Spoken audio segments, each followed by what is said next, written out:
Tonight, we're journeying into the very heart of reality, a place of shimmering possibilities and gentle uncertainty. Imagine for a moment tiny motes of dust dancing in a sunbeam. They float and twirl, each on its own path, yet part of a larger, silent ballet. We see them because the light illuminates them. But what if the light itself and the dust and everything else behaves in ways our everyday eyes can't quite grasp? So before you get comfortable, take a moment to like the video and subscribe. Your quiet support helps this little corner of the internet remain a peaceful place for learning and rest. And if you feel like it, I would love to know where you are listening from tonight. Share your location and your local time in the comments. It is a wonderful feeling to know we are all under the same vast, starry sky, just in different moments of the night. So close your eyes, take a deep breath, and get ready to drift off as we explore the fascinating science behind quantum mechanics and more. Let us begin our journey in a place that feels familiar, a place of light and shadows. For centuries, we thought we understood light. It seemed so simple. You light a candle, and the room fills with a warm glow. The sun rises, and the world is painted in color. The great Sir Isaac Newton, a man whose mind was like a vast and orderly library, believed that light was made of tiny, tiny particles. He called them corpuscles. Imagine them like a stream of impossibly small, perfectly round marbles, shot out from a light source in a straight line. This made a lot of sense. Light travels in straight lines. It casts sharp shadows. If you shine a light on something, it can push it ever so slightly, just like a stream of tiny marbles would. For a very long time, this was the accepted story. A neat, tidy, and predictable story. But science is a story that is always being revised, always having new chapters added. In the early 1800s, a brilliant English physician and polymath named Thomas Young decided to conduct an experiment. It was an experiment so simple in its design, yet so profound in its implications, that we are still talking about it today. It is called the double-slit experiment. Let's visualize this together. Imagine a calm, still pond. The water is as smooth as glass. You dip your finger into the water, and a single perfect ripple spreads out in a circle. The ripple is a wave. It has a peak, the highest point, and a trough, the lowest point. Now, imagine you have a wall in the middle of the pond, and in that wall, there is a single narrow opening, a single slit. As the wave from your finger reaches the wall, it passes through that slit, and on the other side, a new circular wave emerges, spreading out from the slit as if the slit itself was the source. It's all very predictable. Now, let's change the scene slightly. Imagine that same wall in the pond, but this time it has two narrow slits, side by side. You dip your finger in the water again. The ripple spreads out. It reaches the wall, and it passes through both slits at the same time. On the other side, something beautiful happens. Two new waves emerge, one from each slit. And these two waves begin to interact with each other. Where the peak of one wave meets the peak of another, they add together, creating an even bigger peak. This is called constructive interference. But where the peak of one wave meets the trough of another, they cancel each other out. The water becomes still in that spot. This is called destructive interference. If you were to place a back wall at the far end of the pond, you would see a pattern of high water marks and still spots. A bright band, then a dark band, then a bright band, and so on. This is called an interference pattern. It is the undeniable signature of a wave. Only waves do this. Thomas Young did this not with water, but with light. He shone a beam of light at a screen with two tiny slits in it. And behind that screen, on a back wall, he saw it, the pattern, a series of bright and dark bands. The light was interfering with itself. This could only mean one thing. Light was not a stream of tiny marbles. Light was a wave. The debate seemed to be settled. Newton was a genius, of course, but on this one point, it seemed he was mistaken. Light behaves like a wave. It ripples through space like a wave on a pond. And for nearly 100 years, that was the story. A peaceful, elegant, and wavy story. Physicists like James Clerk Maxwell even developed a beautiful set of equations that described light perfectly as an electromagnetic wave. Everything was wrapped up in a neat little bow. The world of physics at the end of the 19th century felt very complete. Some even thought that all the big discoveries had been made. All that was left was to measure things more precisely. But nature, it turns out, has a wonderful sense of humor, and it loves surprises. A few strange, nagging problems remained. Little clouds on the otherwise clear blue sky of classical physics. One of these was a phenomenon called the photoelectric effect. It's a simple idea. When you shine a light on a piece of metal, sometimes it knocks tiny particles called electrons out of the metal. Think of it like a gentle breeze blowing dust off a surface. The classical wave theory of light had a clear prediction about this. If light is a wave, then a brighter light, which is a more intense wave with more energy, should knock out electrons with more force. And a very dim light, a gentle wave, might not knock out any electrons at all, or it might take a long time for enough wave energy to build up to push one out. But that's not what the experiments showed. What they showed was strange. For certain types of metal, no matter how bright the light was, if it was a red light, for example, not a single electron would be dislodged. You could shine a red light as bright as the sun on the metal, and nothing would happen. But if you shone even the dimmest, faintest blue or violet light, electrons would pop out instantly. And a brighter blue light didn't make the electrons come out with more force. It just made more of them pop out. This was a complete mystery. It made no sense if light was a wave. A huge, powerful wave of red light should have far more energy than a tiny ripple of blue light. It was like saying that giant ocean waves couldn't move a single grain of sand on the beach, but the tiniest, gentlest ripples could send sand flying everywhere. It took the mind of a young patent clerk in Switzerland to solve this puzzle. His name was Albert Einstein. In 1905, a year he later called his miracle year, Einstein proposed a revolutionary idea. He said, "What if Newton was a little bit right after all? What if light isn't just a wave? What if it's also a stream of particles?" He suggested that light comes in little packets of energy, discrete bundles. He called these packets quanta. We now call them photons.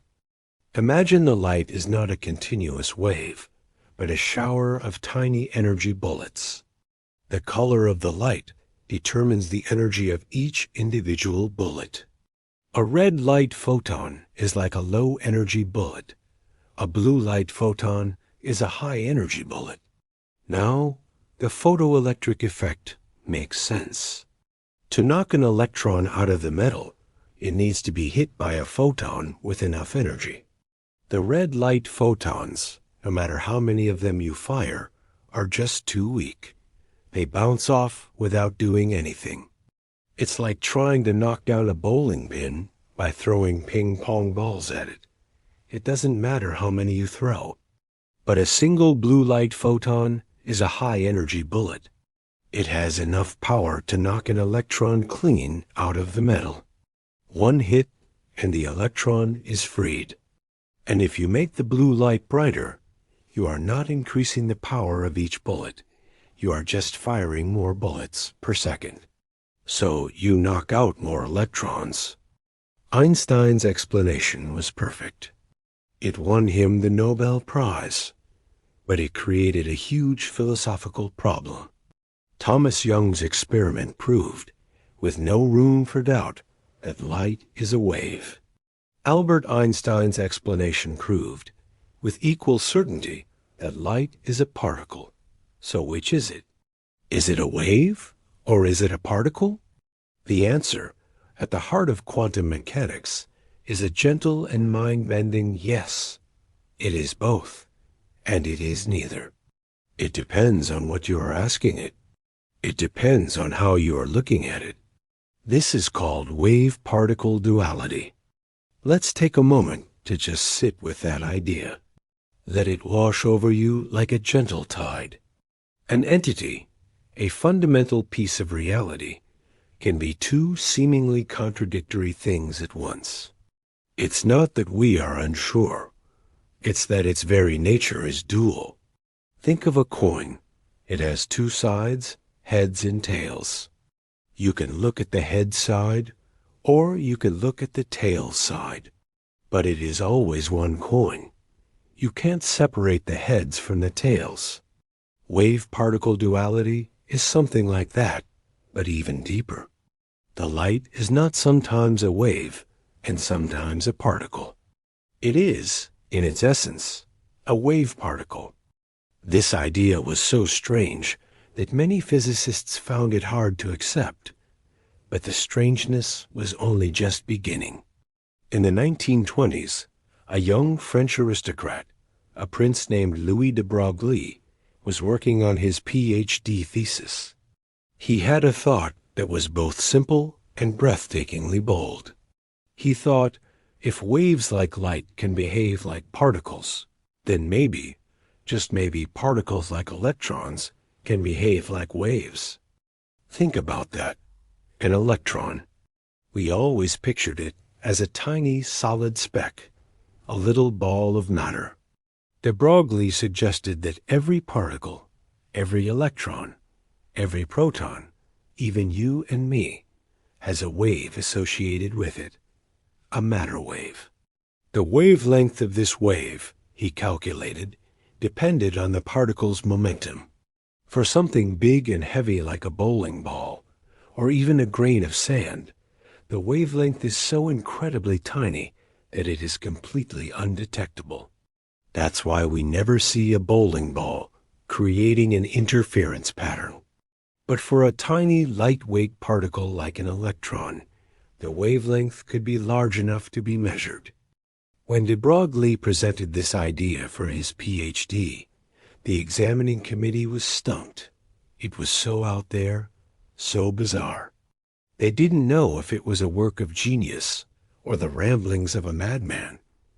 They decided to show the thesis to Albert Einstein.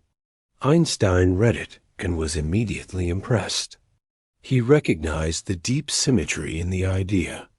He said he believed it was more than just an analogy.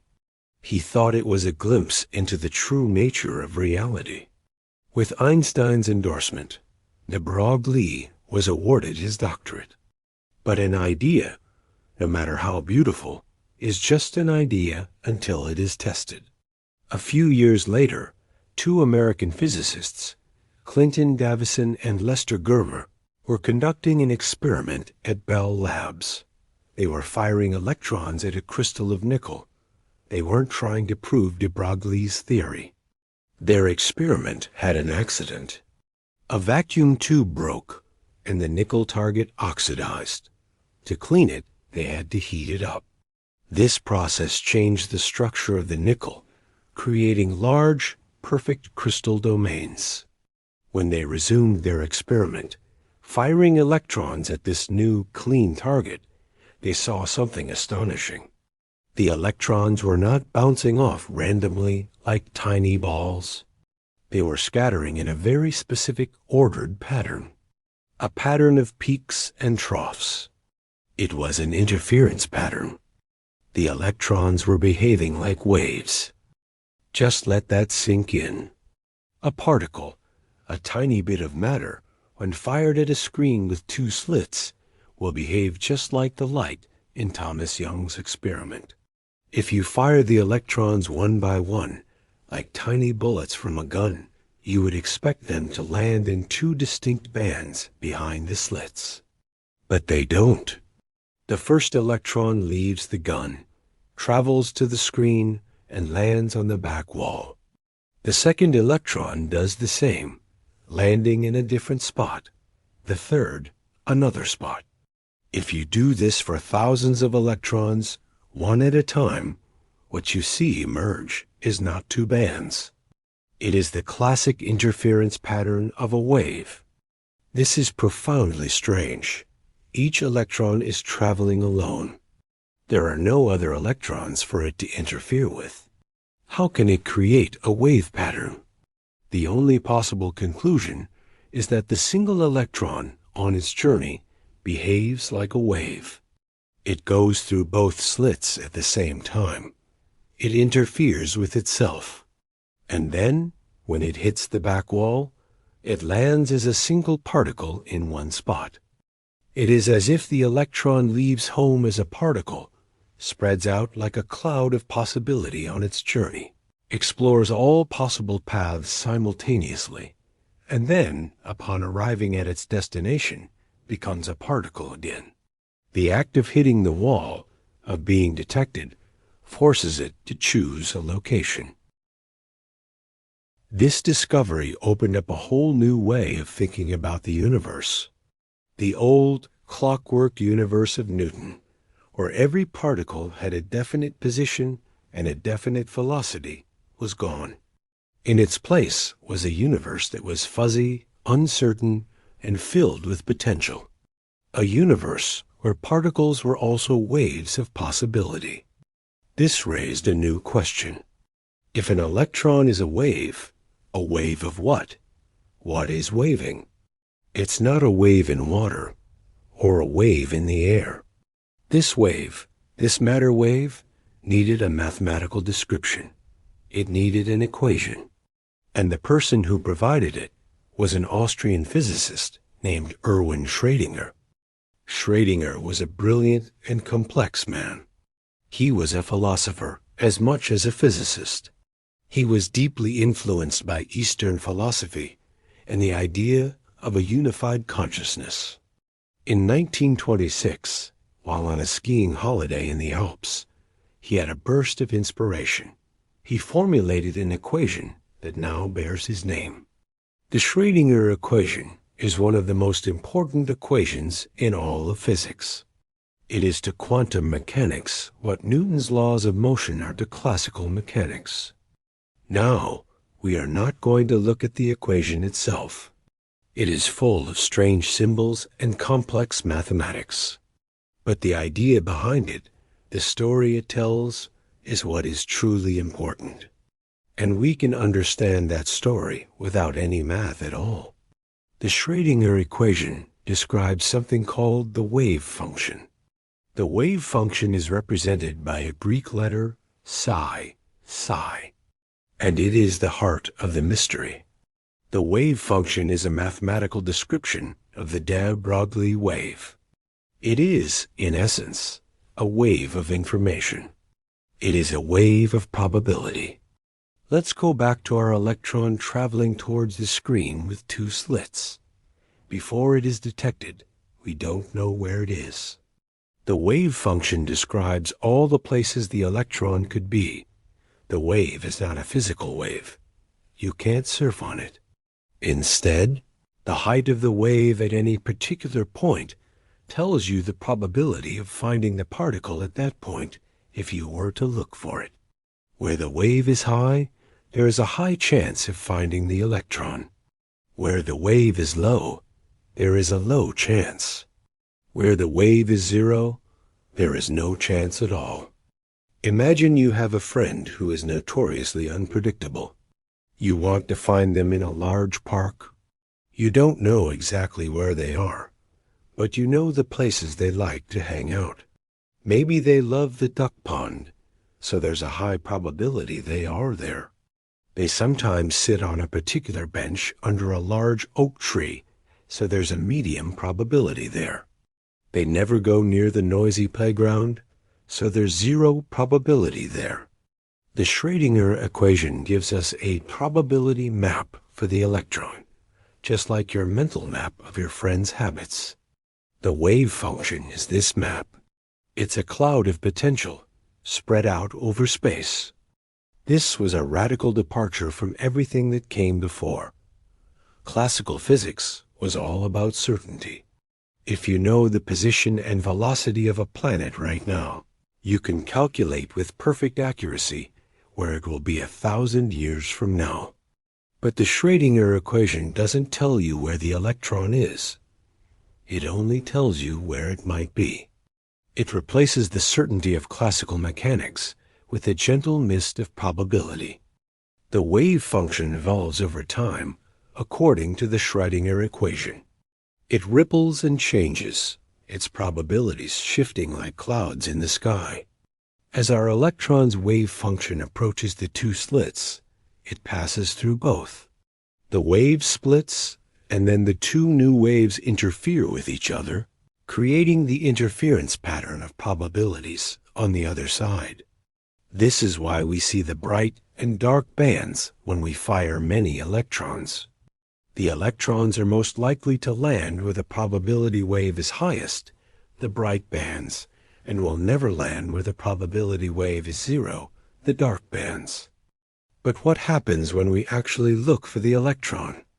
What happens when it hits the back wall and makes a little dot? At that moment, the magic happens. The wave function, which was spread out all over space, suddenly and instantaneously collapses. The cloud of possibility vanishes, and the electron appears in a single definite location. The probability becomes certainty. The moment of measurement, the act of observation, seems to force reality to make a choice. This idea of the collapse of the wave function was, and still is, one of the most debated topics in physics. What causes the collapse? Is it the detector? Is it the interaction with a large classical object? Does it require a conscious observer? This question troubled many of the founders of quantum mechanics, including Schrödinger himself. Schrödinger was not entirely comfortable with the implications of his own equation. He thought the idea that a particle existed as a smeared-out wave of probability until it was measured was absurd. To show just how absurd he thought it was, he devised a famous thought experiment. This is a story you may have heard before, but let's walk through it gently. It is just a story, a thought experiment designed to make a point. No animals were ever harmed. Imagine a box. Inside this box, we place a cat. Along with the cat, we place a tiny amount of a radioactive substance. Radioactive atoms are quantum systems. They decay randomly. You can't predict when a specific atom will decay. You can only know the probability. For example, you might know that there is a 50% chance that one atom will decay in the next hour. Now, inside the box, we rig up a device. A Geiger counter is placed next to the radioactive substance. If it detects that an atom has decayed, it will trigger a hammer. The hammer will smash a small vial of poison, and the poison, if released, will be fatal to the cat. The whole system is sealed off from the outside world. Now we wait for 1 hour. According to the rules of quantum mechanics, the radioactive atom is in a strange state. It has not yet been measured, so its wave function has not collapsed. It is in a state of being both decayed and not decayed at the same time. it is a 50-50 proposition. But because the fate of the cat is directly linked to the state of the atom, this means that the cat, too, must be in a strange state. The cat is governed by the same wave of possibility. Until we open the box and look, the cat is in a state of being both 100% alive and 100% dead simultaneously. Let's visualize that for a moment. Not in a grisly way, but as a pure concept. Imagine two separate images of the cat, one sleeping peacefully, one tragically still. And these two images are layered on top of each other, shimmering, neither one fully real. The cat is in a superposition of these two states. It is only when we open the box, when we make a measurement, that the wave function collapses.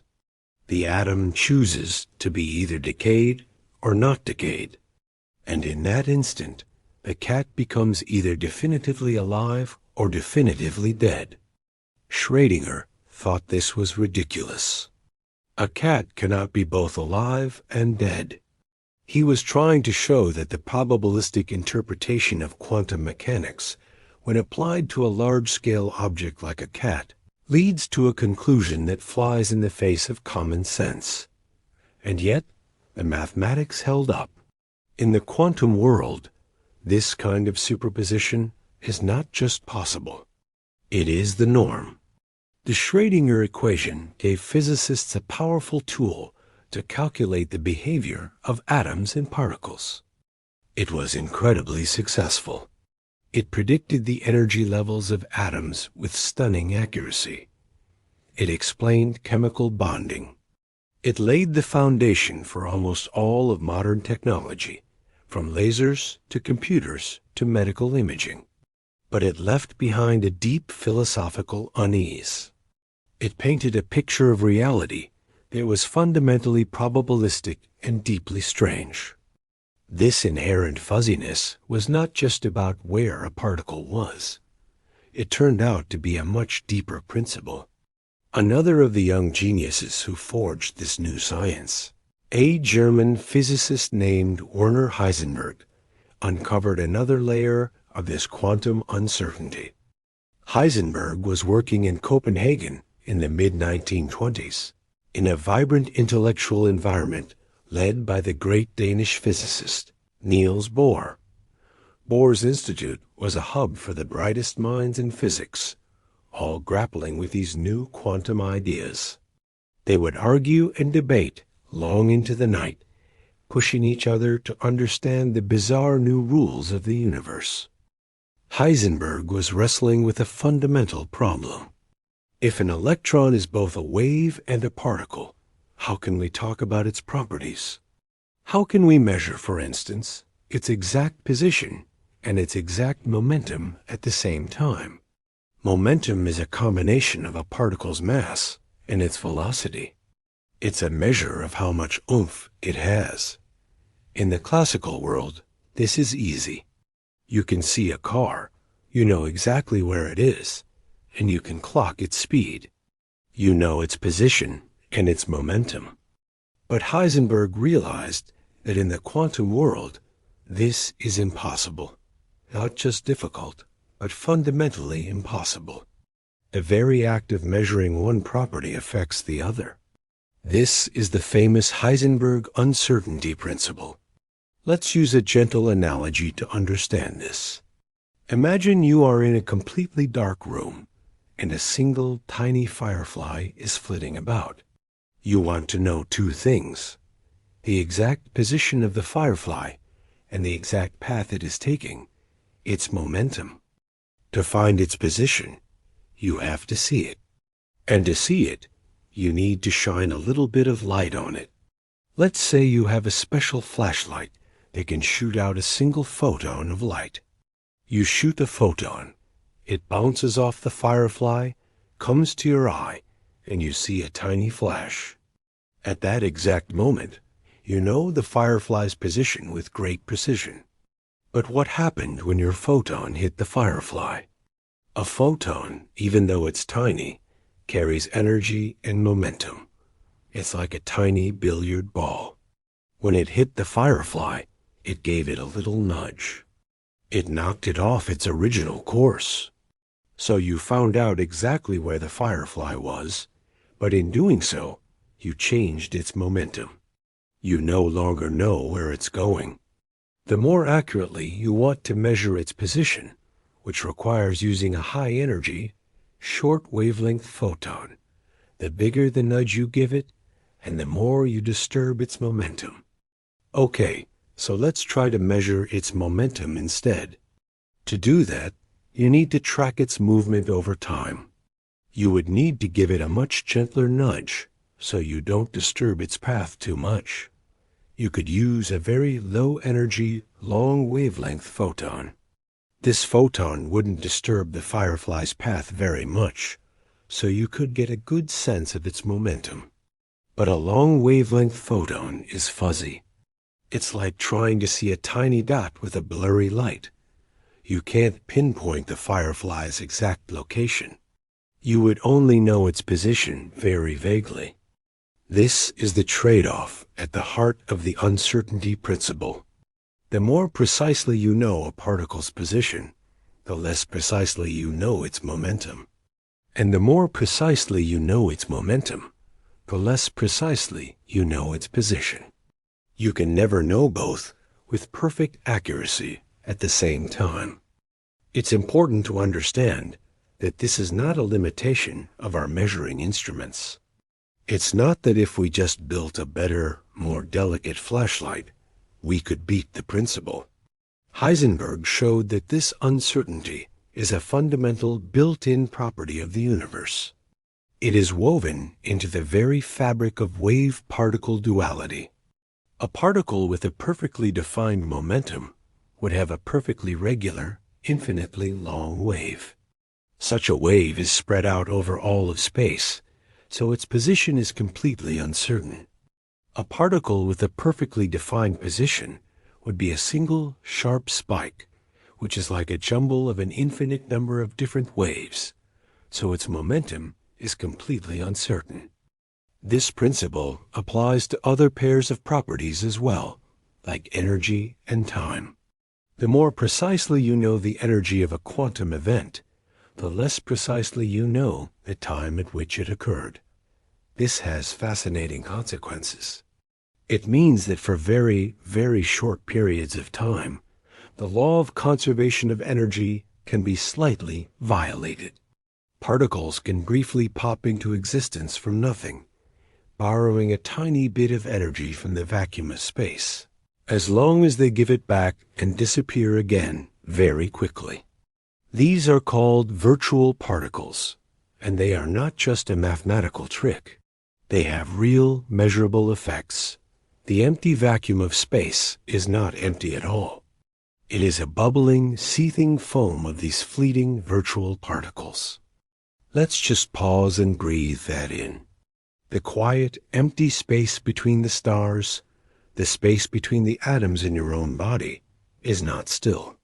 It is a place of constant, gentle, quantum activity, a silent, invisible dance of particles being born from nothing and returning to nothing in the blink of an eye. The uncertainty principle was another deep shock to the classical worldview. Einstein, in particular, was very unhappy with it. He famously said, "God does not play dice with the universe." He believed that this uncertainty was not a fundamental feature of reality, but a reflection of our incomplete knowledge. He thought that underneath the quantum fuzziness, there must be some hidden variables, some deeper layer of reality where everything was certain and predictable. He had long, famous debates with Niels Bohr about this. They were great friends and had immense respect for each other, but they had fundamentally different views of reality. Bohr argued that the quantum world just is probabilistic. There is no deeper level. The uncertainty is real. He is said to have replied to Einstein, "Albert, stop telling God what to do." So far, every experiment has supported Bohr's view.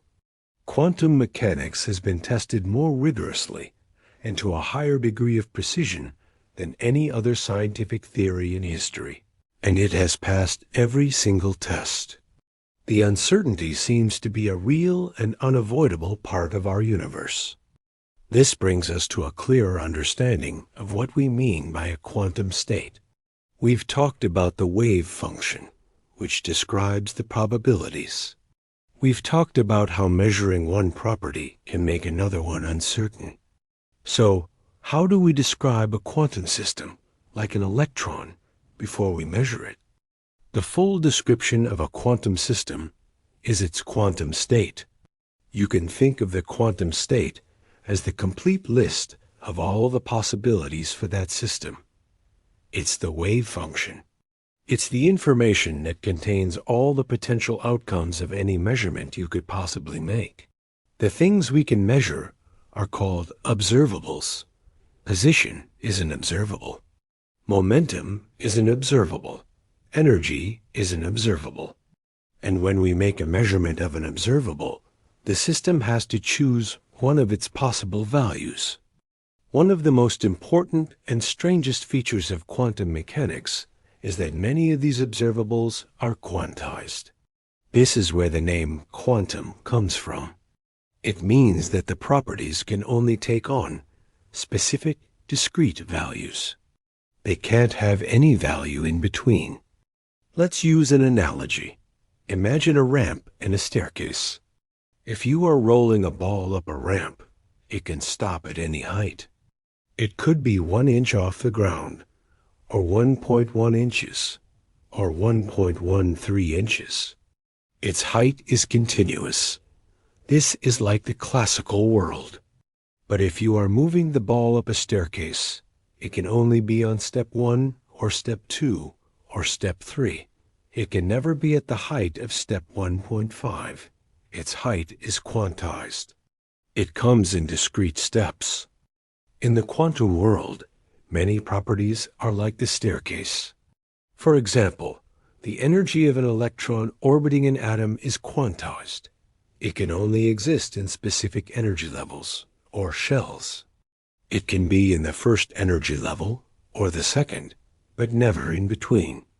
When it jumps from a higher level to a lower one, it releases a specific amount of energy in the form of a photon of light. This is why different elements, when heated, glow with specific characteristic colors. Each color corresponds to a photon released from a specific quantum jump between energy levels. This is the basis of spectroscopy, a powerful tool that allows us to know what distant stars are made of just by looking at the light they emit. Another fascinating quantized property is called spin. This is a purely quantum mechanical property. It has no real classical analog, which makes it tricky to visualize. It's called spin because the mathematics that describes it is similar to the mathematics that describes a spinning object, like a top, but an electron is not actually a tiny spinning ball. It is a point particle with no size, so it can't be literally spinning. Spin is an intrinsic built-in property of a particle, just like its mass or its charge. It's just part of what it is. And for a particle like an electron, its spin is quantized. If you measure its spin along any direction, say the up direction, you will only ever get one of two results: spin up or spin down. There is no in between. There is no spin sideways or spin at a 45-degree angle. Let's imagine you have a special kind of coin. It's a quantum coin. When you flip it, it can only land heads or tails. It can never, ever land on its edge. The spin of an electron is like that. You flip it by measuring it, and it always comes up either up or down. This property was first proposed by two young Dutch physicists, George Uhlenbeck and Samuel Goudsmit, in 1925. Their idea was initially met with skepticism. The great physicist Wolfgang Pauli who was known for being exceptionally critical. At first dismissed it as very clever, but it has nothing to do with reality. However, the idea of spin was necessary to explain certain details in the spectra of atoms. It turned out to be a crucial piece of the puzzle. Pauli himself went on to formulate what is now known as the Pauli exclusion principle. This is another fundamental rule of the quantum world. It states that no two identical particles of a certain type, called fermions, which includes electrons, protons, and neutrons, can occupy the same quantum state at the same time. Think of it like this. Every electron in an atom has a unique address. This address is made up of its quantum numbers, its energy level, its orbital shape, and its spin, up or down. The exclusion principle is like a cosmic rule that says there can be no two electrons with the exact same address in the same atom. This is why electrons in an atom don't all just fall into the lowest energy level. The first two electrons, one spin up, one spin down, can fill the first level. But the third electron is excluded. It has to go into the next higher energy level. This principle is incredibly important. It is, quite literally, the reason that matter is stable. It's the reason that atoms take up space and have a structure. It's the reason you can't push your hand through a table. The electrons in the atoms of your hand are excluded from occupying the same states as the electrons in the atoms of the table. Without the Pauli exclusion principle, all matter would collapse into a tiny, dense soup. So we have this quiet, unseen rule to thank for the solid world we experience every day. It's worth taking a moment to appreciate the diverse community of scientists who built this incredible theoretical structure. While names like Schrödinger, Heisenberg, and Einstein are famous, the story of quantum mechanics was written by a global collaboration of brilliant minds. We've mentioned the Dutch physicists Uhlenbeck and Goudsmit.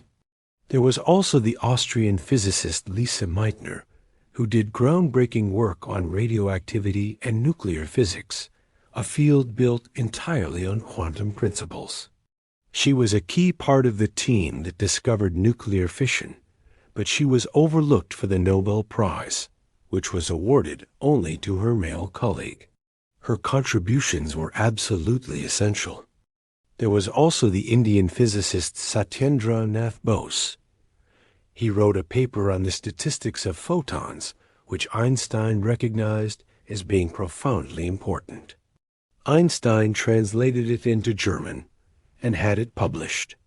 This work led to the concept of a new class of particles, which are now named bosons in his honor.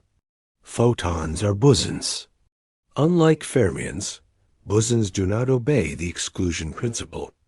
Any number of identical bosons can pile into the exact same quantum state. This is what makes lasers possible. In a laser beam, all the photons are marching in perfect lockstep in the same state, which creates a powerful, coherent beam of light. And later, in the mid-20th century, the Chinese-American physicist Chen Xiang-Wu conducted a brilliant and difficult experiment that was a landmark in particle physics. Her work, known as the Wu experiment, proved that a certain quantum property called parity is not conserved in some interactions. This was a shocking result that overturned a long-held belief in physics. She was often called the First Lady of Physics, and her experimental prowess was legendary. Her work was crucial for developing the standard model of particle physics, our current best theory of the fundamental forces and particles of the universe. The work of these scientists, and many others, helped to flesh out our understanding of quantum states and observables. They showed us that the quantum world is a place of discrete values, of steps on a staircase, of up or down spins. It's a world governed by strict, but but strange rules. And this brings us back to the deepest and most mind-bending of all these concepts, the one that Schrödinger found so absurd, and the one that lies at the heart of the double-slit experiment. Quantum superposition. Let's revisit that idea one more time and let it settle in your mind. Superposition is the principle that a quantum system, like our electron or our radioactive atom, can be in multiple different states at the same time. It's not that we don't know which state it's in. It's that it is, in a very real sense, in all of them at once. The electron is in a superposition of went through the left slit and went through the right slit. The atom is in a superposition of decayed and not decayed. The electron's spin, before you measure it, is in a superposition of up and down. The wave function, described by the Schrödinger equation, is a mathematical representation of this superposition. It contains all the different possibilities, each with its own probability. The system exists in this blended probabilistic state as long as it is not disturbed, as long as it is not measured. Let's try a different visualization for superposition. Imagine a musical chord. A C major chord is made up of 3 notes, C, E, and G. When you play the chord, you don't hear 3 separate notes. You hear one rich, unified sound. The chord is C and E and G, all at once. You can, if you have a good ear, pick out the individual notes. That's like making a measurement. But the essence of the chord is the end, the combination. A quantum superposition is like a chord of possibilities. The particle is position A, and position B, and position C, all blended together into one state. The act of measurement is like a musician deciding to play only one note from the chord. The moment you measure, the superposition is broken. The system collapses into one single definite state. The electron is found at position A. The atom is found to have decayed. The spin is measured to be up. This is the measurement problem, the same issue that Schrödinger's cat was designed to highlight. What constitutes a measurement? Why does the act of observation have this profound effect on reality? Does it have to be a conscious observer? Most physicists think not. They believe that any interaction with a large classical system, a detector, a screen, even a single air molecule bumping into the particle, is enough to cause the collapse. This process is called decoherence. Decoherence is the idea that a quantum system can't maintain its delicate superposition if it interacts with its environment. The environment effectively measures the system, forcing it to pick a state. It's like our shimmering, layered image of the alive and dead cat. As soon as a single ray of light from the outside world enters the box and bounces off the cat, it carries away information about the cat's state. That information spreads out into the universe. The superposition is lost. It decoheres into one definite reality. This is why we never see large objects like cats or baseballs in a state of superposition. They are constantly interacting with their environment, with the air, with light, with thermal radiation. They are being measured trillions upon trillions of times every second. Their wave function is always collapsed. So the weirdness of quantum mechanics is largely confined to the very small, the very cold, and the very isolated. But it is there. It is the fundamental reality upon which our classical, common-sense world is built. Let's go back one last time to the double-slit experiment, the mother of all quantum mysteries. We fire electrons one by one. We don't watch which slit they go through. Each electron exists in a superposition of passing through both slits. Its wave function interferes with itself. It creates the wave pattern on the screen. Now, let's get sneaky. Let's place a tiny detector right next to one of the slits. A detector so clever that it can tell us if an electron went through that slit without destroying the electron. It just registers a little beep if the electron passes by. We turn on the experiment again. We fire the first electron. We hear a beep at the right slit. We know it went through the right slit. We look at the back screen, and we see a dot. We fire another. No beep. So we know it must have gone through the left slit. We see another dot. We keep doing this for thousands of electrons. Each time, our detector tells us which path the electron took. It went either left or right. Never both. And what happens to the pattern on the back wall? The interference pattern, the beautiful bands of light and dark, completely disappears. Instead, we just get two simple bands, exactly where you would expect them if you were firing tiny marbles. Let that sink into the quiet corners of your mind. The very act of knowing which path the particle took, the act of gaining that single bit of information, forces the electron to behave like a particle. It destroys the superposition. It prevents the wave-like behavior. It's as if the universe says, okay, you want to know which path it took, then it will take one path. But if you do that, you don't get to see the beautiful wave pattern that comes from it taking all paths. It's as if the electron is shy. When no one is looking, it spreads out and does its wavy, mysterious dance. But the moment you peek, it becomes a simple, well-behaved particle.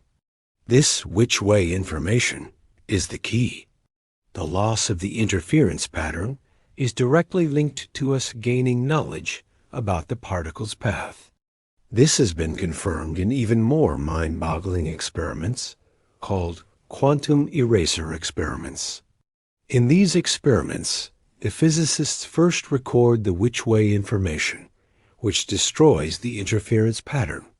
But then, in a clever twist, they erase that information later on before they look at the final results. And when they do, the interference pattern comes back. It's as if erasing the knowledge of the path retroactively allows the particle to have traveled both paths at once. It's a deep and profound statement about the connection between information, observation, and reality itself. These concepts, wave-particle duality, the probabilistic wave function, the uncertainty principle, quantization, and superposition, are the pillars of quantum mechanics. They paint a picture of the universe that is radically different from our everyday intuition. It's a world where particles are waves of possibility, where reality is fuzzy and uncertain until it is observed, where things can be in many places at once, where the vacuum of space is a hive of activity, and where the solid world we know is built upon a foundation of shimmering, ghostly potential. It might seem like these strange rules only apply to the subatomic world and have no bearing on our lives. But that couldn't be further from the truth. The entire technological revolution of the last 70 years is built on our understanding of quantum mechanics. The device you are listening to this on right now, whether it's a phone, a computer, or a tablet, is powered by billions of tiny switches called transistors. A transistor is a semiconductor device. And the way semiconductors work, how electrons move through their crystal structure, how they can be made to conduct or block electricity, is governed entirely by the quantum rules of energy levels and the Pauli exclusion principle. Without quantum mechanics, there would be no microchips, no computers, no internet. Lasers, which we use in everything from barcode scanners to fiber optic communication to delicate surgery, work because of the quantum principle of stimulated emission. where one photon can trigger an atom to release an identical photon, creating a cascade of perfectly coherent light. This relies on the quantized energy levels in atoms and the bosonic nature of photons. Medical imaging techniques like MRI, magnetic resonance imaging, are a direct application of quantum spin. An MRI machine uses powerful magnetic fields to align the spin of the protons in the water molecules of your body. It then knocks them out of alignment with a radio wave pulse. As the protons relax back to their aligned state, they emit a signal that can be used to create an incredibly detailed map of the tissues in your body. We are literally using the quantum spin of the atoms within us to see inside ourselves. Even the sun that warms our faces does so through quantum mechanics. The sun is powered by nuclear fusion, a process where hydrogen nuclei are squeezed together to form helium, releasing a tremendous amount of energy. But the temperature and pressure at the core of the sun are not quite high enough for this to happen according to classical physics. The protons should repel each other too strongly. Fusion is possible because of a phenomenon called quantum tunneling. Quantum tunneling is a direct consequence of the uncertainty principle and the wave-like nature of particles. Because a particle's position is a wave of probability, there is a tiny, but non-zero, chance that it can be found on the other side of an energy barrier that it classically shouldn't be able to cross. Its probability wave can leak through the barrier. It's as if you threw a ball at a wall, and instead of bouncing off, it just appeared on the other side. In our world, the probability of that is effectively zero. But for a proton in the sun, there's just enough of a chance of tunneling through the repulsive barrier to get close enough to another proton for the strong nuclear force to take over and fuse them together. Without this ghostly quantum leap, the sun would not shine, and life on Earth would not exist. So, this strange ethereal quantum world is not separate from us. It is us. It is the bedrock of our existence. The solidity of the ground beneath your feet is due to the Pauli exclusion principle. The light that allows you to see is made of quantum packets of energy called photons. The chemical bonds that hold the molecules of your body together are quantum phenomena. We are, each of us, a walking, talking, thinking collection of trillions upon trillions of quantum systems, all interacting, all obeying these gentle, strange, and beautiful laws. Let's take one final moment to visualize this. Close your eyes if you haven't already. Breathe in and breathe out. Imagine yourself shrinking down, smaller and smaller, past the size of a dust mote, past the size of a cell, down to the scale of a single atom. You look at an electron in its orbital. You don't see a tiny planet circling a sun. You see a beautiful, shimmering cloud, a cloud of probability, a soft, humming haze of potential. It is not in any one place. It is everywhere in its orbital at once. You see that the world at this level is not made of hard, solid bits. It is made of relationships, of probabilities, of possibilities. It is a world of constant, gentle flux, a dance of energy and information. And then zoom out again. See the atoms combining to form molecules, held together by the sharing of these quantum clouds. See the molecules forming the complex structures of life. See the vast, intricate network that is you. A being built from stardust, held together by quantum rules. The world is not a machine, cold and deterministic. It is more like a thought, a song, a story constantly being written. There is a deep and profound beauty in this uncertainty. It means the universe is not a finished book. there are still blank pages. There is still room for possibility. The same quantum fuzziness that prevents us from knowing everything with perfect certainty is also what allows the sun to shine and matter to be stable. The same wave-particle duality that seems so paradoxical is what allows for the rich chemistry of life. So as you drift deeper into sleep, let these ideas float gently in your mind. Don't try to grasp them too tightly. Let them be like the quantum world itself, a soft, shimmering cloud of wonder. The universe is more mysterious, more interconnected, and more beautiful than we can ever fully comprehend. And we are not just observers of it, we are a part of it. We are woven from the same quantum threads.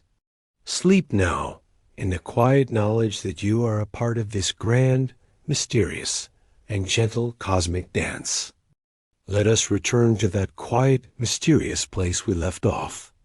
A place where a particle can be a wave of possibility, a shimmering cloud of potential. And this cloud drifts and evolves according to the gentle rules of the Schrödinger equation.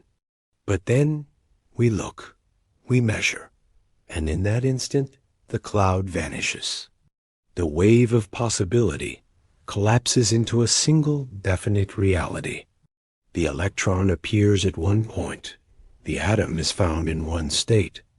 This is the measurement problem, and it is perhaps the deepest, most unsettling, and most fascinating question in all of science. What is a measurement? Why does the universe seem to care if we are looking? It feels personal, almost magical.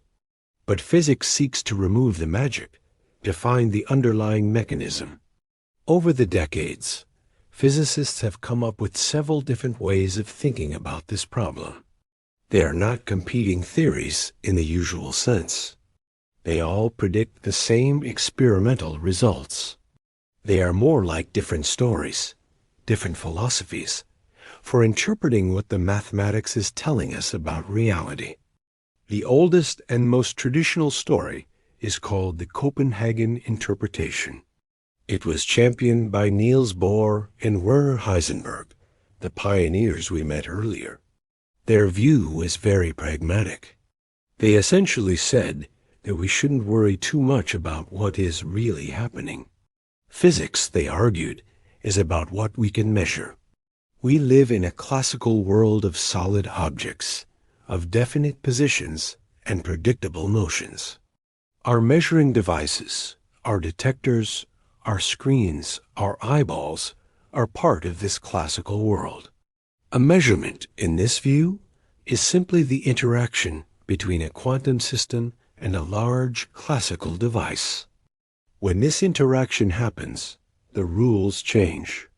The smooth, wavy evolution of the Schrödinger equation is suspended, and the wave function collapses. Just like that. Why? The Copenhagen interpretation doesn't really provide a deep answer. It simply states it as a rule of the game. Rule 1. When unobserved, systems evolve as waves of probability. Rule 2.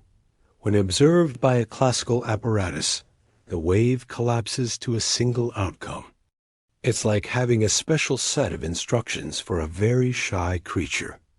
As long as it's alone in its habitat, it roams freely, exploring all corners of its enclosure. But the moment a zookeeper enters, the creature instantly freezes in one spot. The Copenhagen interpretation tells us the rules for when it roams and when it freezes, but it doesn't explain the deep reason for the shyness. For many physicists, this was enough. It worked. It allowed them to calculate and predict with incredible accuracy. But for others, including Einstein and Schrödinger, it felt incomplete. It felt like giving up on finding a deeper truth. This dissatisfaction led to other stories. One of the most breathtaking and imaginative is the many worlds interpretation. It was first proposed in the 1950s by a young American physicist named Hugh Everett III. When he was a graduate student at Princeton, Everett looked at the Schrödinger equation and had a radical thought. What if it's the only rule? What if the wave function never collapses? Let's think about Schrödinger's cat again. The cat in the box, linked to the radioactive atom. The atom is in a superposition of decayed and not decayed. Therefore, the cat is in a superposition of alive and dead. In the Copenhagen view, when we open the box, the wave function collapses, and we find either a live cat or a dead cat in our single universe. Everett's idea was different. He said that when we open the box, the universe itself splits in two. In one universe, the atom decayed, the poison was released, and you are standing there, looking sadly at a cat that is no longer alive. In another, parallel universe, the atom did not decay, the vial is intact, and you are happily stroking a perfectly living cat. Let's just pause and feel the scale of that idea. It's not a metaphorical split. According to this interpretation, both outcomes happen. Both are completely real. The act of measurement is an act of branching. Every time a quantum system in superposition interacts with a larger system, the entire universe splits into multiple copies, one for each possible outcome. Think of your life as a story in a vast, cosmic, choose-your-own-adventure book. At every quantum junction, you don't choose one path. The story itself splits, and different versions of you proceed down every possible storyline, each one feeling like the only reality. There is a version of reality where the electron went through the left slit, and another where it went through the right slit. When you measure it, you simply find out which branch of reality you happen to be on. There is no collapse. There is only branching. This idea solves the measurement problem in a very elegant, if extravagant way. The mathematics is clean. There's only one rule, the Schrödinger equation. But the price is a reality that is constantly splitting into a dizzying, perhaps infinite number of parallel worlds. For a long time, this idea was considered to be on the fringe, more science fiction than science. But in recent decades, it has gained a lot of traction, especially among physicists who work on quantum computing and cosmology. It provides a way to think about the quantum mechanics of the entire universe, which, by definition, has no outside observer to collapse its wave function. There are other stories, too. One is the pilot wave theory, first suggested by Louis de Broglie and later developed by the American physicist David Bohm. This story says that wave-particle duality is not so mysterious after all. There is a real particle. It is always a particle with a definite position at all times. But there is also a real wave, the pilot wave, which is described by the Schrödinger equation. The particle is like a tiny surfer, and the pilot wave guides its motion. In the double-slit experiment, the particle goes through only one slit, either left or right. But the pilot wave goes through both. The wave interferes with itself, creating regions of high and low intensity. The particle is then guided by this complex wave, making it more likely to land in the high-intensity regions and less likely to land in the low-intensity ones. This reproduces the interference pattern perfectly, but without the need for the particle to be in two places at once, and without any mysterious collapse. We just didn't know the particle's true position until we measured it. The uncertainty is just a result of our ignorance of the particle's hidden position and the complex pilot wave guiding it. This view restores a kind of classical certainty, but it comes with its own strangeness, including the need for influences that travel faster than the speed of light to coordinate the wave and the particle. And then there is the most modern, and perhaps most practical approach, decoherence.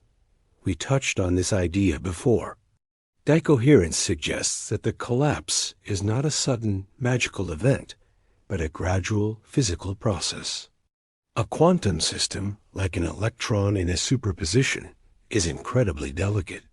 Its wave-like nature depends on all its different possibilities remaining in perfect alignment, like a beautifully tuned orchestra. But the universe is a messy, noisy place. Our electron is constantly being jostled by stray photons, air molecules, and thermal vibrations. Each of these tiny interactions carries away a little piece of information about the electron's state. It's like someone in the orchestra playing a wrong note, then another, then another. The perfect harmony is lost. The information about the superposition leaks out into the environment. The different parts of the wave function become diacard. They no longer know how to interfere with each other. Let's visualize this. Imagine you drop two pebbles into a perfectly still pond. They create two beautiful, expanding sets of circular ripples. These ripples interfere, creating the classic pattern of peaks and troughs. This is our quantum superposition. Now, imagine a gentle rain starts to fall on the pond. Thousands of tiny raindrops are hitting the surface everywhere. The beautiful, coherent ripples from our pebbles are quickly broken up and washed out by the noise of the rain. The interference pattern vanishes. The rain is the environment. The process of the ripples being washed out is decoherence. In this view, a measurement is just a very strong, very fast interaction with a large environment, the measuring device. This interaction causes the superposition to decohere almost instantly. For all practical purposes, it looks like a collapse. The different possibilities no longer interfere. They just become separate, classical alternatives, each with a certain probability. This doesn't fully solve the problem of why we experience only one of those outcomes, but it does explain why we don't see quantum weirdness in our everyday world. Large objects are constantly interacting with their environment, so their wave functions are decohering all the time. So we have these different stories. The pragmatic Copenhagen interpretation, the extravagant many worlds, the deterministic pilot wave, the practical decoherence. Which one is right? We don't know, and we may never know. It may be a question that science cannot answer. It is a place where physics touches philosophy. But the beauty is in the question itself. It forces us to confront the nature of reality, of observation, and of our own place within the cosmos. The universe is not required to be simple or to make sense to our everyday intuition. And in that mystery, there is a deep and abiding wonder. Now, if measurement is so central to this story, it begs a question. How do we even describe a measurement mathematically? If the wave function contains all the possibilities, how do we ask it a specific question, like where are you? Or how much energy do you have? This is where the idea of quantum operators comes in. An operator is a beautiful mathematical concept, but we can think of it in a very simple way. An operator is a question machine. It's a tool that we apply to a quantum state to extract information about an observable property. Let's go back to our analogy of the wave function being a complete answer sheet for a quantum system. It contains all the potential information. An operator is like a specific question you want to ask. The position operator is the machine that asks the question, where is the particle? The momentum operator is the machine that asks, what is its momentum? The energy operator, which has a special name, the Hamiltonian, asks, what is its total energy? So you take your wave function, your shimmering cloud of possibility, and you feed it into your chosen operator, your question machine. What comes out? Two things. First, the machine gives you a list of all the possible answers you could get if you actually did the experiment. These specific allowed answers are called eigenvalues. The German prefix eigen means own or characteristic. So, these are the characteristic values that the system is allowed to have for that particular property. Remember how we said that energy in an atom is quantized? It can only be on specific steps of a ladder. Those energy levels, those specific steps, are the eigenvalues of the energy operator. When you apply the energy operator to the wave function of an electron in an atom, it spits out the list of all the allowed energy levels. The second thing the operator gives you is the probability of getting each of those answers. It tells you that there's, say, a 70% chance of finding the electron in energy level 1, a 20% chance of finding it in level 2, and a 10% chance of finding it in level 3. So, the operator doesn't give you one single answer. It gives you the full menu of possibilities and their likelihoods. The actual measurement, the collapse of the wave function, is what picks one item off that menu. Let's try a visualization. Imagine you have a beam of white light. This white light is your quantum state, a superposition of all the colors of the rainbow. Now, you take a prism. The prism is your operator. It's a color operator. When you pass the white light through the prism, what happens? The light splits into a beautiful, clear spectrum, a rainbow. Red, orange, yellow, green, blue, indigo, violet. Those distinct colors are the eigenvalues. They are the only color states that light can be in. The prism, your operator, has revealed the possible outcomes. The brightness of each color band in the spectrum tells you the probability of finding a photon with that color. The original white light was a mixture of all of them. The prism separates them out. This is what operators do in quantum mechanics. They are the mathematical equivalent of a prism, sorting a state of superposition into its fundamental measurable components. This idea of operators also gives us a deeper understanding of the Heisenberg uncertainty principle. Remember, the principle says we can't know both the position and momentum of a particle with perfect accuracy at the same time. In the language of operators, this means that the position operator and the momentum operator are incompatible. They are like two different kinds of questions that you can't get a straight answer to simultaneously. If you ask a system the position question, you force it into a state with a definite position. But that state is a messy jumble from the perspective of the momentum operator. And if you ask the momentum question, you force it into a state with a definite momentum. But that state is a smeared out wave from the perspective of the position operator. The mathematics of operators gives a precise way to quantify this incompatibility. For any two operators, you can calculate something called their commutator. It basically measures how much the order of operations matters. If you can apply the operators in either order and get the same result, they commute. This means they are compatible. You can measure both properties at the same time with perfect precision. For example, you can measure the momentum of a free particle in the x direction and its momentum in the y direction simultaneously.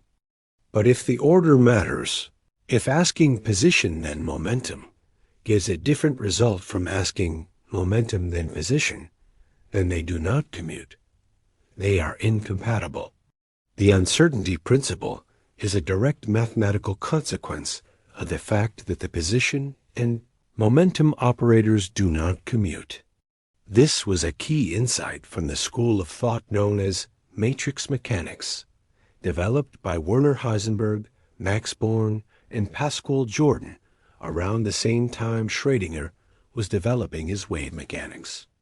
They were using a different mathematical language, the language of matrices and operators, to describe the same quantum reality. For a time, it seemed like two competing theories, but soon Schrödinger himself proved they were mathematically identical. Two different paths up the same mountain, both leading to the same stunning view from the summit. It was Max Born, a key figure in this group, who provided the crucial interpretation of the wave function itself. Schrödinger initially thought the wave function represented the actual density of the electron, as if the particle were literally smeared out. But this led to problems. Born was the one who proposed, in a short footnote to a 1926 paper, that the wave function's value squared at any point represents the probability of finding the particle there. This probabilistic interpretation is now the bedrock of quantum mechanics, and it earned Born the Nobel Prize nearly 30 years later. It was a testament to how long it can sometimes take for the true importance of an idea to be fully recognized. So, operators are our mathematical tools for asking questions of the universe. They allow us to take the abstract wave function and connect it to the concrete, measurable quantities of the real world. They are the bridge between the shimmering realm of possibility and the definite world of experience. Now that we have these powerful tools, the Schrödinger equation that tells us how states evolve, and the operators that let us ask questions about them, let's apply them to one of the most simple, beautiful, and important systems in all of physics, the quantum harmonic oscillator. First, what is a classical harmonic oscillator? It sounds complicated, but it's one of the most familiar motions in our world. Think of a child on a swing, moving back and forth, back and forth. Think of a weight dangling on the end of a spring, bobbing up and down. Think of a guitar string vibrating after you pluck it, or the gentle sway of a pendulum in a grandfather clock. All of these are harmonic oscillators. They are systems that experience a restoring force that is proportional to how far they are displaced from a central equilibrium position. The further you pull the swing back, the stronger the force pulling it forward. This simple relationship leads to a smooth, repeating sinusoidal motion. It is a motion of rhythm and regularity. Now, let's shrink this down to the quantum world. Imagine a single atom within a crystal. It is connected to its neighboring atoms by the electromagnetic forces between them. These forces act like tiny, invisible springs. If the atom is nudged from its equilibrium position, it will vibrate back and forth. This tiny vibrating atom is a quantum harmonic oscillator. This model is incredibly useful.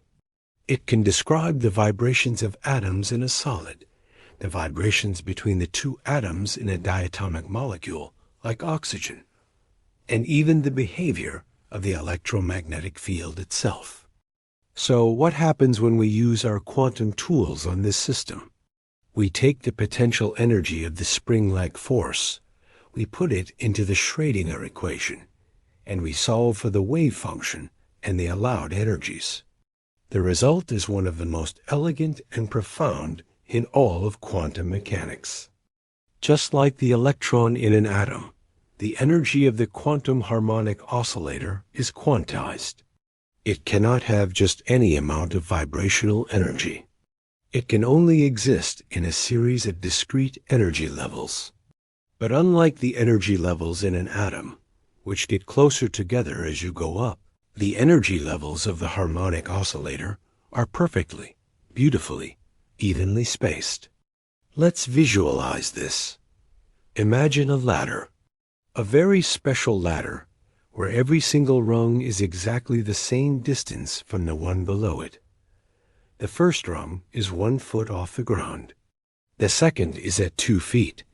The third is at 3 feet, and so on. Our quantum oscillator can only have an energy corresponding to one of these rungs. It can have 1 unit of energy, or 2 units, or 3, but it can never have, say, 2.5 units of energy. It has to make a quantum leap from one rung to the next.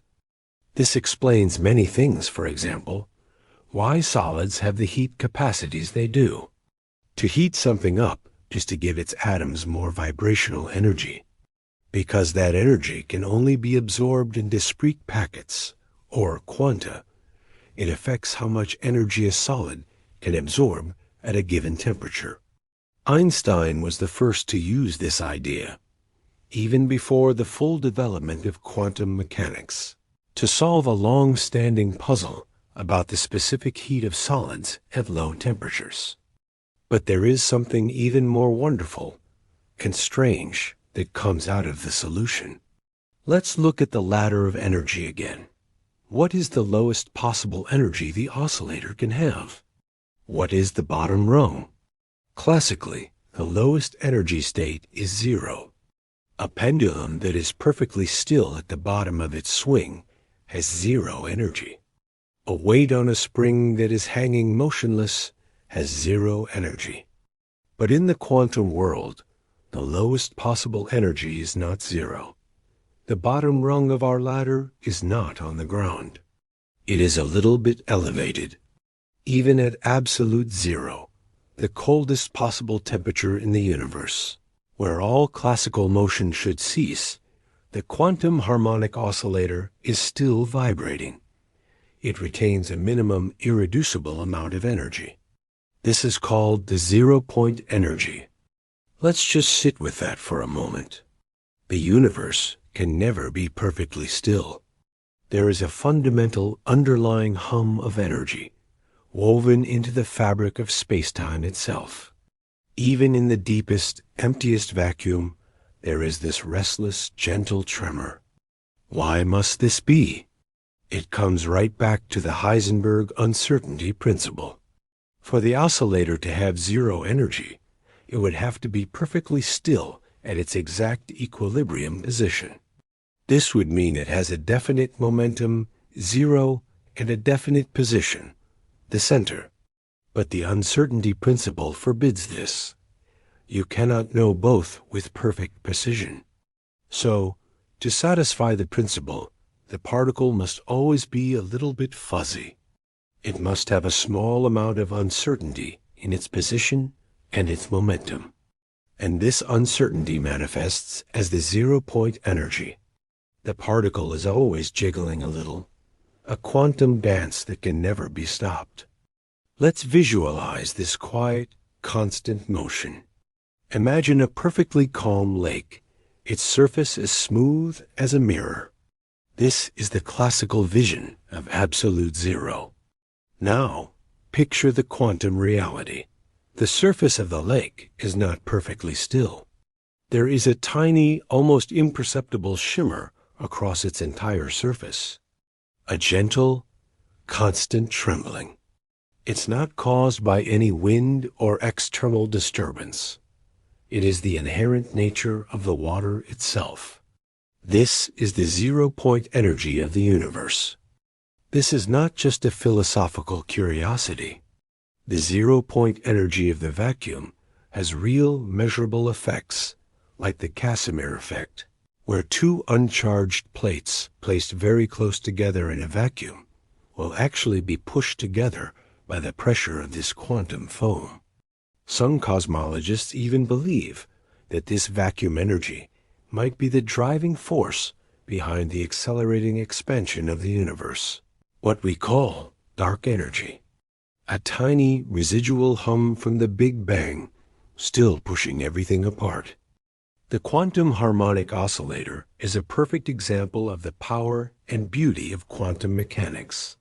It takes a simple, everyday motion and reveals a hidden world of quantized steps and a fundamental, unquenchable energy. It shows us that even in stillness, there is motion. Even in emptiness, there is a gentle, cosmic home. So far, we have talked about properties like position, momentum, and energy. These are things that have clear analogs in our classical world. But now we turn to a property that is purely quantum mechanical. It has no true classical counterpart. It is a property that is intrinsic to particles, like mass or charge. It is called spin. We've touched on spin before, but let's explore it a little more deeply now. The name spin is, in some ways, unfortunate. It was suggested in 1925 by two young Dutch physicists, George Uhlenbeck and Samuel Goudsmit. They found that to explain some fine details in the light spectra of atoms, they needed to assume that the electron had its own internal angular momentum, as if it were a tiny spinning ball of charge. Angular momentum is a measure of rotational motion. A spinning top has angular momentum. The Earth, spinning on its axis and orbiting the Sun, has angular momentum.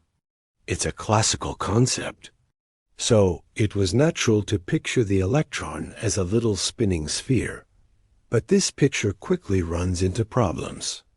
If you calculate how fast a sphere the size of an electron would have to spin to have the measured amount of angular momentum, you find that its surface would have to be moving many times faster than the speed of light, which is impossible. Moreover, we believe the electron is a true point particle. It has no size. So what is there to spin? The truth is, nothing is literally spinning. Spin is a fundamental, intrinsic property. It's just a part of what an electron is. It's better to think of it not as a behavior, but as a label, a property that a particle is born with. The mathematics that describes this property happens to be the same mathematics that describes classical angular momentum, which is why it got the name. But the analogy shouldn't be taken too literally. The most important thing about spin, like so many things in the quantum world, is that it is quantized. If you measure the spin of an electron along any chosen direction, say, you define an up direction with a magnetic field, you will only ever get one of two results. The spin will be either up or down relative to that direction. It can never be halfway or at a 30-degree angle. It's a binary choice. The experiment that first demonstrated this was conducted by Otto Stern and Walther Gerlach in 1922, even before the idea of spin was formally proposed. They fired a beam of silver atoms through a non-uniform magnetic field. Each silver atom has a single outer electron whose spin dominates its magnetic properties. Classically, you would expect the tiny atomic magnets to be oriented randomly, so the magnetic field should smear the beam out into a continuous line on the detector screen. But that's not what they saw. They saw the beam split cleanly into two distinct spots.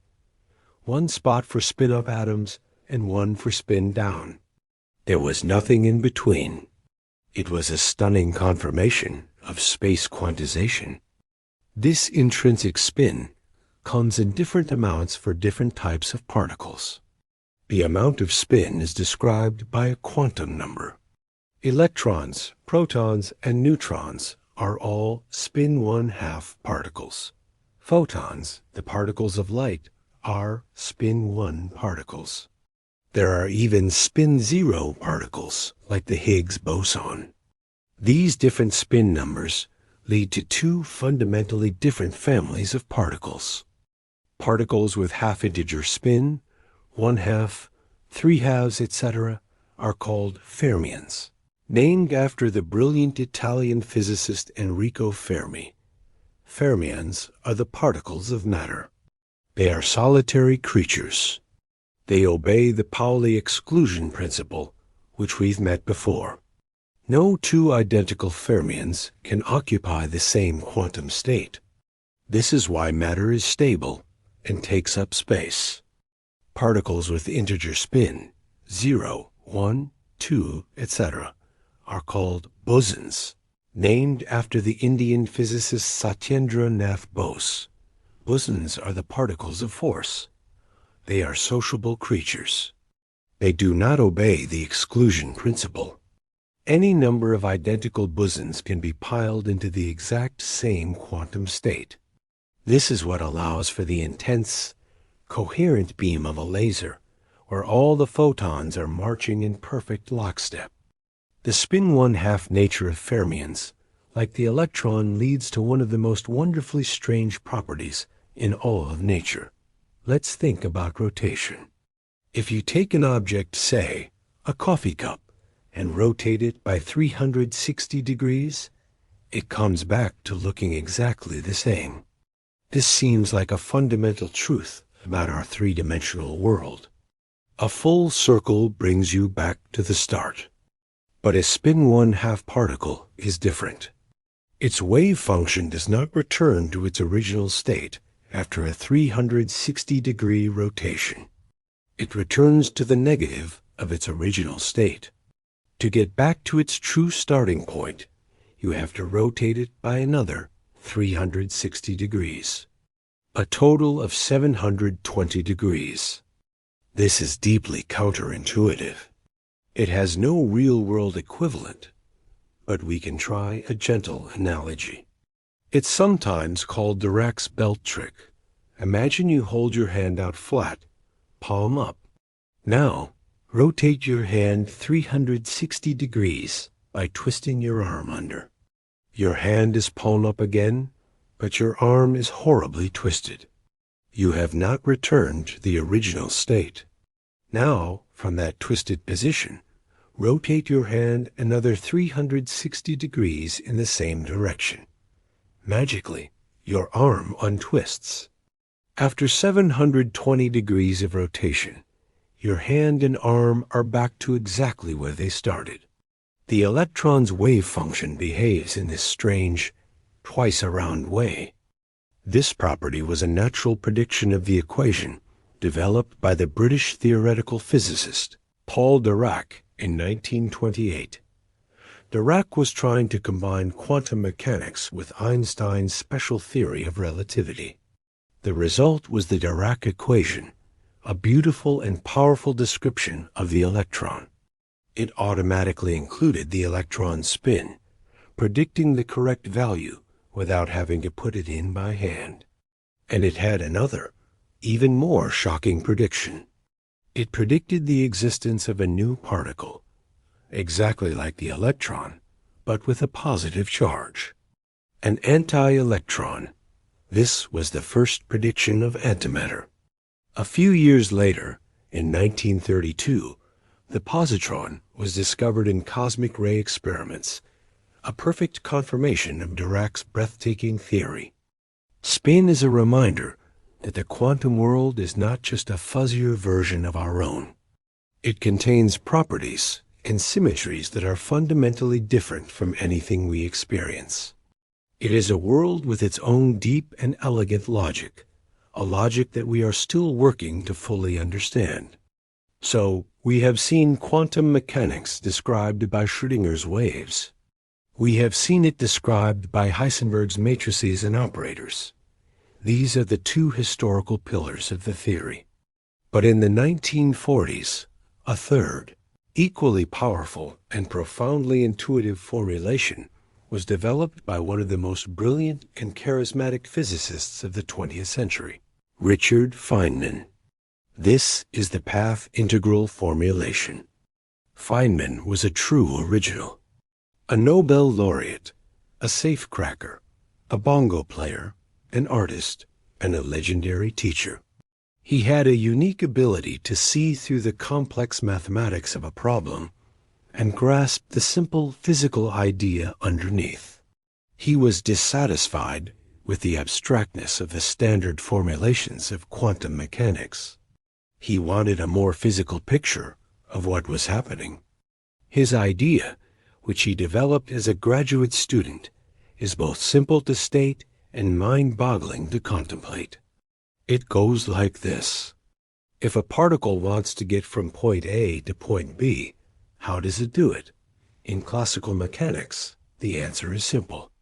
It follows one single specific path, the path of least action, which is usually a straight line or a gentle curve. Feynman's quantum answer is completely different. He said the particle takes every possible path at the same time. Let's just pause to absorb the sheer audacity of that statement. The particle doesn't choose the straight line path. It doesn't choose any single path. It simultaneously travels along the straight line and a wiggly line and a path that goes in a big loop-the-loop. It takes a path that travels to the far side of the galaxy and back in an instant. It takes a path that goes backward in time for a bit and then forward again. Every single conceivable path that connects point A and point B is taken. Let's visualize this. Imagine you are standing at one end of a large, open field.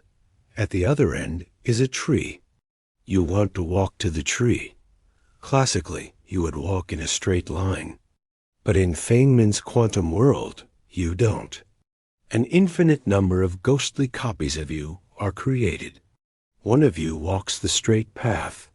Another meanders through the flowers. One climbs an imaginary ladder into the sky and then slides down a rainbow to the tree. Another burrows underground and pops up at the destination. Every path is explored, all at once. This seems like madness. If all paths are taken, why do we, in our everyday world, only see one path? Why does a baseball follow a smooth, parabolic arc? This is where the genius of Feynman's idea comes in. He devised a rule for assigning a number, a phase, to each and every path. The phase is related to the action of the path, a concept from classical mechanics. Then, to find the total probability of the particle arriving at point B, you simply sum up the contributions from all the paths. This is why it's sometimes called the sum over histories approach. And here is the magic. For the vast majority of paths, the wild, crazy, circuitous ones, the phases of nearby paths are all wildly different. When you add them up, they cancel each other out. It's like adding a positive number, then a negative one, then a positive one in a random sequence. They average out to nothing. This is destructive interference. But for the paths that lie very close to the classical straight-line path, something special happens. All of these nearby paths have very similar actions, and therefore very similar phases. When you add them up, they all reinforce each other. They add together constructively. So, all the strange, non-classical paths cancel themselves out of existence, leaving only the single familiar path that we observe in our macroscopic world. The classical world emerges naturally from the sum of all quantum possibilities. This formulation provides a stunningly intuitive explanation for the double-slit experiment. The electron, traveling from the source to the screen, takes all possible paths. Some of those paths go through the left slit, a whole family of them. Another family of paths goes through the right slit. When the electron reaches a certain point on the back screen, we sum up all the paths that end at that point. The family of paths from the left slit interferes with the family of paths from the right slit. At some points on the screen, they add up constructively, creating a bright band. At other points, they add up destructively, creating a dark band. The interference pattern is the natural result of summing over all possible histories. And what happens when you put a detector at one slit to see which way the electron went? By detecting the electron, you are constraining it. You are forcing it to only take paths that go through that one slit. You have eliminated the other family of paths. With only one family of paths, there is nothing for it to interfere with. The interference pattern vanishes. Feynman's path integral gives a clear, physical picture of why gaining which-way information destroys the wave-like behavior. Let's try one last visualization. Imagine you are in a dark cave, standing at the entrance. At the far end of the cave is a single glowing crystal. You want to know the path that light takes from the crystal to your eye. In Feynman's view, the light doesn't just travel in a straight line. It explores every possible route through the cave. It bounces off the walls. It reflects off the ceiling and the floor. It spirals through the air. The entire cave is filled with a shimmering, ghostly web of all possible light paths. But when you sum them all up, the paths that bounce around cancel each other out, and the only thing that remains is a single, brilliant, straight beam, shining directly from the crystal to you. The simple reality we see is the result of an unimaginably complex and beautiful dance of infinite possibilities. Feynman's path integral formulation is more than just a beautiful picture. It is a powerful computational tool. For many complex problems in modern physics, especially in quantum field theory and string theory, it is the most effective and sometimes the only way to do calculations. It provides a direct bridge between the classical and quantum worlds, showing how one emerges from the other. It leaves us with a final, profound reflection on the nature of reality. It suggests that the universe, at its most fundamental level, is not following a single predetermined script. Instead, it is constantly exploring all possibilities. The reality we experience is a kind of democratic consensus, the result of an infinite number of parallel histories, all contributing to the story of the cosmos. Every particle is on an endless, silent journey, traversing every path at once, in a universe that is not just stranger than we imagine, but stranger than we can imagine. And as you drift now, let your mind wander along its own gentle paths, the path to a peaceful memory, the path to a quiet dream. Just as the electron explores all its histories, your mind can explore the vast, gentle landscape of your own inner world. The principles of the universe are not cold and distant. They are an intimate part of us. The stability of your own body is a testament to the exclusion principle. The warmth you feel is the result of quantum tunneling in the sun. The thoughts you are thinking are electrochemical signals, made possible by the quantum rules that govern how atoms bond. You are a part of this quantum story, a beautiful, complex, and wondrous collection of possibilities, drifting peacefully in a universe that is forever exploring itself.